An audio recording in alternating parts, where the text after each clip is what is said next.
వస్త్రహీనత అయినను, ఉపద్రవమైనను, ఖడ్గమైనను, లేమి అయినను నా దేవుని నుండి నన్ను వేరుపరచలేదు అని పౌలు గారు గట్టిగా సాక్ష్యం చెప్తున్నారండి. తన జీవితంలో ఎన్నో కష్టాలు ఎదుర్కొన్నప్పటికీ కూడా దేవునికైనా దూరం కాలేదు. భక్తులందరూ కూడా తమ జీవితంలో ఎన్నో కష్టాలు ఎదుర్కొన్నప్పటికీ కూడా దేవునికి వారు ఏమాత్రం దూరం కాలేరు. యోబు గారు కూడా తన జీవితంలో అన్ని పోగొట్టుకున్నప్పటికీ దేవుని తొలనాడలేదు. ప్రియులారా, మన జీవితంలో అయితే చిన్న కష్టం వచ్చినప్పుడు, బాధ వచ్చినప్పుడు, ఏదైనా ప్రాబ్లమ్స్ మనం చిక్కుకున్నప్పుడు వెంటనే ప్రార్థన మానేస్తాం, వాక్యం మానేస్తాం, దేవుని సన్నిధికి వెళ్ళడం మానేస్తాం, దేవుని దూరం చేసుకుంటాం, దేవునికి మనం దూరం అయిపోతూ ఉంటాం. ఇటువంటి పరిస్థితుల్లో ఎక్కడికక్కడికి పరుగులెడతాం.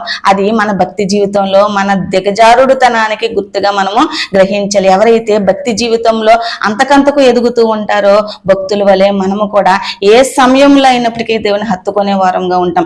భక్తి జీవితంలో దిగజారిపోతున్నామంటే చిన్న కష్టం వచ్చినప్పుడు దేవునికి దూరం అయిపోయే పరిస్థితులు ఎదురవుతూ ఉంటాయి. కాబట్టి మనం ఏ స్థితిలో ఉన్నామో